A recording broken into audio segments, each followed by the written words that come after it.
شروع اللہ کا نام لے کر جو بڑا مہربان نہایت رحم والا ہے۔ حضرت محمد صلی اللہ علیہ وسلم اور نستورہ کی ملاقات۔ حضور اکرم صلی اللہ علیہ وسلم نے اس عہد یعنی حلف الفضول کو بہت پسند فرمایا۔ فرماتے تھے میں اس عہد نامے میں شریک تھا۔ یہ عہد نامہ بنو جدعان کے مکان میں ہوا تھا۔ اگر کوئی مجھ سے کہے کہ اس عہد نامے سے دستبردار ہو جائیں اور اس کے بدلے میں 100 اونٹ لے لیں تو میں نہیں لوں گا۔ اس عہد نامے کے نام پر اگر کوئی آج بھی مجھے آواز دے تو میں کہوں گا میں حاضر ہوں۔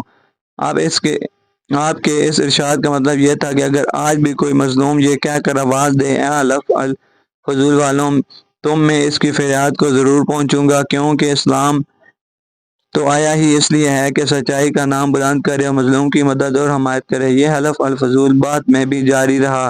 مکہ میں آپ کی امانت اور دیانت کی وجہ سے آپ کو امین کہہ کر پکارا جانے لگا تھا۔ آپ کا یہ لقب بہت مشہور ہو گیا تھا۔ لوگ آپ کو امین کے علاوہ اور کسی نام سے نہیں پکارتے تھے۔ انہی دنوں ابو طالب نے آپ سے کہا اے بھتیجے میں ایک بہت غریب آدمی ہوں اور قحط سالی کی وجہ سے اور زیادہ سخت حالات کا سامنا ہے۔ کافی عرصے سے خشک سالی کا دور چل رہا ہے۔ کوئی ایسا ذریعہ نہیں کہ اپنا کام چلا سکیں اور نہ ہماری کوئی تجارت ہے اور تجارتی قافلہ شام جانے والا ہے۔ اس میں قریش کے لوگ شامل ہیں۔ قریش کی ایک خاتون ختیجہ بنت خویلد شام کی طرف اپنا تجارتی سامان بھیجا کرتی ہیں۔ جو شخص ان کا مال لے کر جاتا ہے وہ اپنی اجرت ان سے طے کر لیتا ہے۔ اب اگر تم ان کے پاس جاؤ اور ان کا مال لے جانے کی پیشکش کرو تو وہ ضرور اپنا مال تمہیں دے دیں گی، کیونکہ تمہاری امانت داری کی شہرت ان تک پہنچ چکی ہے۔ اگرچہ میں اس بات کو پسند نہیں کرتا کہ تم شام کے سفر پر جاؤ، یہودی تمہارے دشمن ہیں، لیکن حالات کی وجہ سے میں مجبور ہوں، اس کے علاوہ کوئی چارہ بھی تو نہیں۔ یہاں تک کہہ کر ابو طالب خاموش ہو گئے۔ تب آپ نے فرمایا ممکن ہے وہ خاتون خود میرے پاس کسی کو بھیجیں۔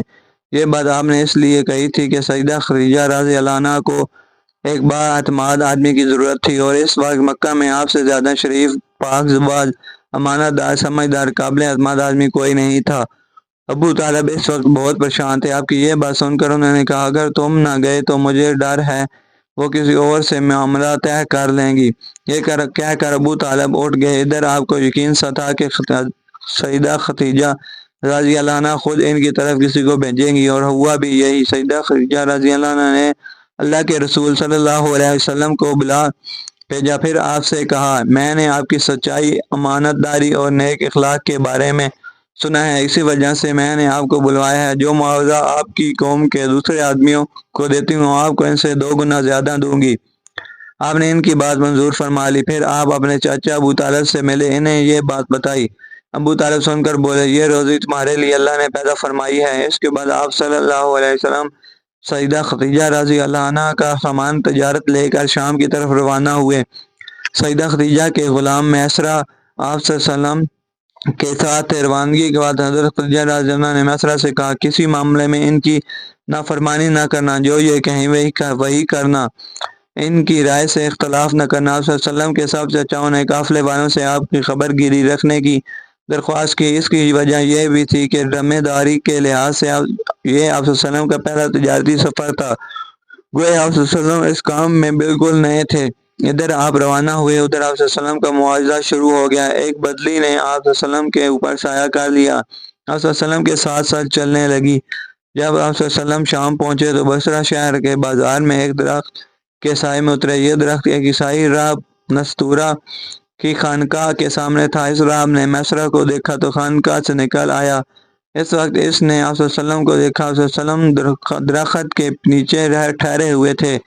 اس نے میسرہ سے پوچھا یہ شخص کون ہے جو اس درخت کے نیچے موجود ہے؟ میسرہ نے کہا یہ ایک قریشی شخص ہیں، حرم والوں میں سے ہیں۔ یہ سن کر راہب نے کہا اس درخت کے نیچے نبی کے سوا کبھی کوئی آدمی نہیں بیٹھا۔ مطلب یہ تھا کہ اس درخت کے نیچے آج تک کوئی شخص نہیں بیٹھا۔ اللہ تعالیٰ نے اس درخت کو ہمیشہ اس سے بچایا ہے کہ اس کے نیچے نبی کے سوا کوئی دوسرا شخص بیٹھے۔ اس کے بعد اس نے میسرہ سے پوچھا کیا ان کی آنکھوں میں سرخی ہے؟ میسرہ نے جواب دیا ہاں بالکل، یہ سرخی ان کی آنکھوں میں مستقر رہتی ہے۔ اب نستورہ نے کہا یہ وہی ہیں؟ میسرہ نے حیران ہو کر اس کی طرف دیکھا اور بولے کیا مطلب یہ وہی ہیں؟ کون وہی؟ یہ آخری پیغمبر ہیں، کاش میں وہ زمانہ پا سکتا جب انہیں ظہور کا حکم ملے گا، یعنی جب انہیں نبوت ملے گی۔ اس کے بعد وہ چپکے سے آپ صلی اللہ علیہ وسلم کے پاس پہنچا۔ پہلے تو اس نے آپ صلی اللہ علیہ وسلم کے سر کو بوسہ دیا، پھر آپ صلی اللہ علیہ وسلم کے قدموں کو بوسہ دیا اور بولا، میں آپ صلی اللہ علیہ وسلم پر ایمان لاتا ہوں اور گواہی دیتا ہوں کہ آپ صلی اللہ علیہ وسلم وہی ہیں جن کا ذکر اللہ تعالیٰ نے تورات میں فرمایا ہے۔ اس کے بعد نستورہ نے کہا، اے محمد صلی اللہ علیہ وسلم، میں نے آپ صلی اللہ علیہ وسلم میں وہ تمام نشانیاں دیکھ لی ہیں جو پرانی کتابوں میں آپ صلی اللہ علیہ وسلم کی نبوت کی علامتوں کے طور پر درج ہیں، صرف ایک نشانی باقی ہے، اس لیے آپ صلی اللہ علیہ وسلم ذرا اپنے کندھے سے کپڑا ہٹائیں۔ آپ صلی اللہ علیہ وسلم نے اپنا شانہ مبارک سے کپڑا ہٹا دیا، تب نستورہ نے وہاں سے مہر نبوت کو جگمگاتے دیکھا اور وہ فوراً مہر نبوت کو چومنے کے لیے جھک گیا، پھر بولا، میں گواہی دیتا ہوں کہ اللہ تعالیٰ کے سوا کوئی عبادت کے لائق نہیں، اور میں گواہی دیتا ہوں کہ آپ صلی اللہ علیہ وسلم اللہ تعالیٰ کے پیغمبر ہیں۔ آپ صلی اللہ علیہ وسلم کے بارے میں حضرت عیسیٰ ابن مریم علیہ السلام نے خوشخبری دی تھی اور انہوں نے کہا تھا، میرے بعد اس درخت کے نیچے کوئی نہیں بیٹھے گا سوائے اس پیغمبر کے جو امی یعنی ان پڑھ ہاشمی، عربی اور مکی یعنی مکہ کے رہنے والے ہوں گے، قیامت میں حوض کوثر اور شفاعت والے ہوں گے۔ اس واقعے کے بعد آپ صلی اللہ علیہ وسلم بصرہ کے بازار میں تشریف لے گئے۔ وہاں آپ صلی اللہ علیہ وسلم نے مال فروخت کیا جو ساتھ لائے تھے اور کچھ چیزیں خریدیں۔ اس خرید و فروخت کے دوران ایک شخص نے آپ صلی اللہ علیہ وسلم سے کچھ جھگڑا کیا اور بولا، لات اور عزی کی قسم کھاؤ۔ آپ صلی اللہ علیہ وسلم نے فرمایا، میں نے ان بتوں کے نام پر کبھی قسم نہیں کھائی۔ آپ صلی اللہ علیہ وسلم کا یہ جملہ سن کر وہ شخص چونک اٹھا